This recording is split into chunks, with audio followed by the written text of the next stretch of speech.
আসসালামু আলাইকুম। কৃষিভিত্তিক চ্যানেল কৃষি বগুড়া ইউটিউব চ্যানেলে আপনাদেরকে স্বাগতম। মরিচ চাষের খুবই গুরুত্বপূর্ণ ভিডিও নিয়ে আজকে আবারও আপনাদের মাঝে হাজির হলাম।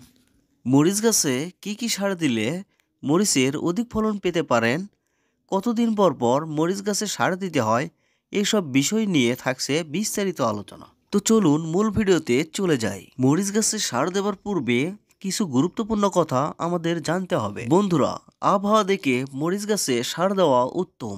অতিরিক্ত গরমের সময় মরিচ গাছে ইউরিয়া সার দেওয়া যাবে না। অতিরিক্ত গরম বলতে যখন দেখবেন জমির মাটিতে পা দিলে পা মনে হবে গরমে পুড়ে যাচ্ছে, দুপুরবেলায় গাছের পাতা চুপসে গেছে, অতিরিক্ত গরমে ইউরিয়া সার দিলে গাছ মরেও যেতে পারে। আবার একটানা 10 থেকে 12 দিন পর্যন্ত বৃষ্টি হচ্ছে, সকালে বৃষ্টি ছাড়ে তো বিকালে নামে, এমন অবস্থায় ইউরিয়া দেওয়া যাবে না। এই অবস্থায় ইউরিয়া সার দিলে গাছ মারা যেতে পারে। এমন অবস্থায় টিএসপি ও পটাশ সার দিতে পারেন। আবহাওয়া স্বাভাবিক হয়ে মাটির রস কমে গেলে ইউরিয়া সার দিবেন। এখন স্বাভাবিক আবহাওয়াতে যে সকল সার দিবেন: মরিচ রোপণের 15 থেকে 25 দিনের মধ্যে সার উপরিভাগে প্রয়োগ করতে হয়। জমি ও গাছের অবস্থা দেখে সারের পরিমাণ নির্ধারণ করতে হয়। এখন আমি 5 শতক জমিতে কি পরিমাণে সার দেব তা আপনাদের জানাবো। আমার জমির অবস্থা ভেদে 2.5 কেজি টিএসপি ও 2.5 কেজি পটাশ এক্ষেত্রে জমিতে ছিটিয়ে দিতেছি। তারপর ড্রেনের মাটিগুলো আঁচড়িয়ে গাছের গোড়ায় তুলে দেব। 1 থেকে 2 দিন পর সেচ দিতে হবে। সেচ দেওয়ার পরপরই 2.5 কেজি ইউরিয়ার সাথে 200 গ্রাম পোড়াডার মেখে ছিটিয়ে দেব। তো বন্ধুরা, চলুন এবার জেনে নেব একটি মরিচ গাছে কি পরিমাণে সার দিতে হয়।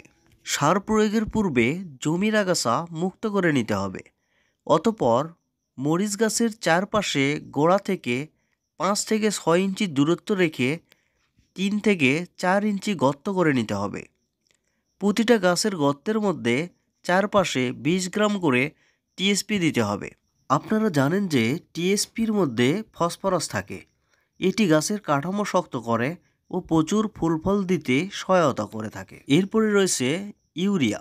20 গ্রাম হারে প্রতিটা গাছের মধ্যে ছিটিয়ে দেবেন। ইউরিয়া দিলে গাছ দ্রুত বেড়ে ওঠে, গাছের শাখা পাতা বের হয়, গাছ সবুজ বর্ণ ধারণ করে। এই ইউরিয়া সারের মধ্যে প্রচুর পরিমাণে নাইট্রোজেন রয়েছে। তারপর দিবেন পটাশ সার, যাকে আমরা এমওপি সার বলি। এই সারের মধ্যে নাইট্রোজেন ও ফসফরাস আছে। এটি গাছের মাটিতে থাকা কিছু পোকা গাছের গোড়ায় ক্ষতি করতে দেয় না। এটি ব্যবহারের ফলে গাছ অনেক শিকড় বিস্তার করতে পারে। এটি গাছের ফুল ঝরে পড়া রোধ করে এবং ফল ধরতে সহায়তা করে। শেষে পোড়ানান প্রতি গাছে 5 গ্রাম দিয়ে দেবেন। এতে পোকামাকড় গাছের ক্ষতি করতে পারবে না। 2 দিন পর পানি সেচ দিতে হবে। পরিমাণ মতো পানি সেচ দিতে হবে। বেশি পানি হলে গাছের ক্ষতি হবে। উপরিভাগে 25 দিনের মাথায় সার দিলে 50 দিনে দ্বিতীয় কিস্তিতে সার দেবেন এবং 75 দিনে তৃতীয় কিস্তিতে সার দিতে হবে। বন্ধুরা, এই চ্যানেলে কৃষি রিলেটেড অনেকগুলো ভিডিও আছে, চাইলে দেখে আসতে পারেন। তো আজকের মতো এই পর্যন্তই। পরবর্তী ভিডিও নিয়ে আবারও হাজির হব ইনশাআল্লাহ। সেই পর্যন্ত সকলে ভালো থাকবেন, সুস্থ থাকবেন। আল্লাহ হাফেজ।